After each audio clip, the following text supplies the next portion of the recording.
I have a brick and mortar boutique clothing store, and I've recently set up an e-commerce presence using WooCommerce. WooCommerce on WordPress. That's great. It was a lot of work, and I'm not getting any customers as we go into the holidays. I plan to end my lease in the new year and focus entirely online. How do I boost revenue through the holidays? Yeah, that's not a fun place to be. Yeah, that's hard pressure, but a place where a lot of people are at. Yeah. Get some PPC ads going now. Display ads, showcase your best products, boost ads on Facebook, have images. This is a clothing store. Any imagery you have, compelling imagery of people wearing the clothes, people showing off the clothes, use that for your display images. Use those in, have to add different backgrounds, just ways that stand out. There's so many clothing ads right now on everywhere. So finding a way to make those ads be really compelling and visually appealing. And then also make sure that you're targeting your audience properly. Because when you reach the right people, you're obviously much more likely to convert. And then in that same respect, clothing in general, not only is it a great gifting item, it is an amazing impulse buy opportunity. So get remarketing going. I can't tell you how many times I have clicked on a clothing ad because something looks cool, there was compelling imagery, and then I get remarketed to, and then I buy it. So clothing especially, that's a great opportunity to do remarketing. And remarketing is a pay-per-click advertising tactic where essentially people who have been to your website or even your Facebook, presence, using the pixel tools or cookies and things from Google, you can show ads to those people again, when they're on the web. And this is the phenomenon, if you've experienced, where you go to a website once and then you see ads for that website or that business later on in other places. It's it's not stalking, but kind of feels like it, but it's helpful in a lot of ways. It is very, very high ROI. It's great. ROI, sorry, I shouldn't use so many acronyms. Well, it's very cost effective because you're only paying for those people who've already been there. ROI is return on investment, and yes, it's very cost effective. What else do you think on that one, Tom? That was my thoughts. Given the immediate need, some a paid either display ads that establish, that are targeted well and establish that emotional, the connection to the type of, target audience that you have for your boutique.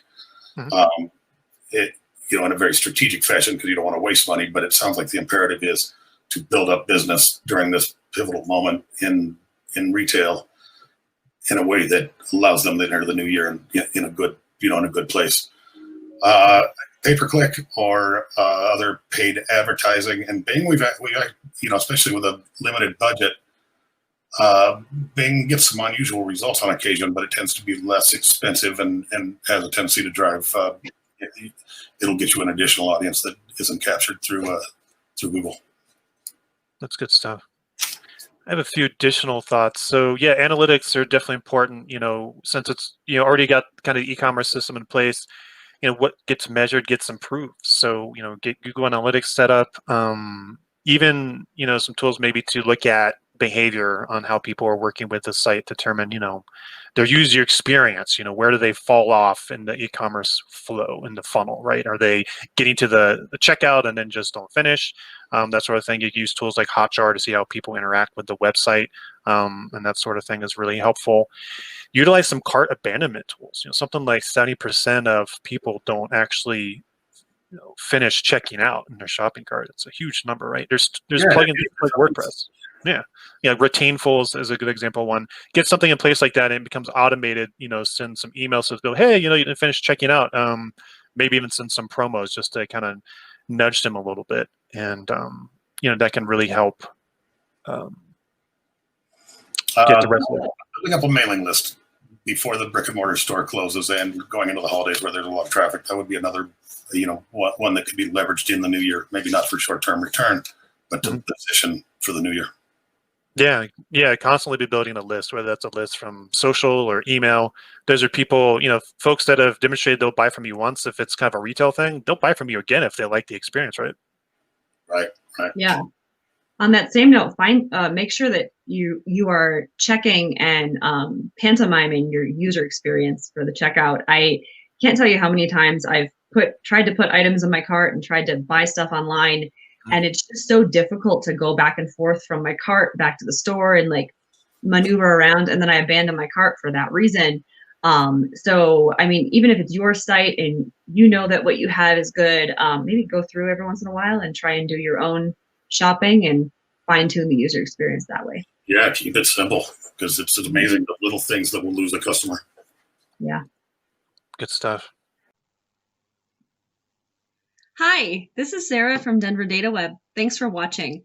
Please like our video and subscribe for future digital strategy chats. You can also visit our website at denverdata.com or find us on social media at Denverdata Web.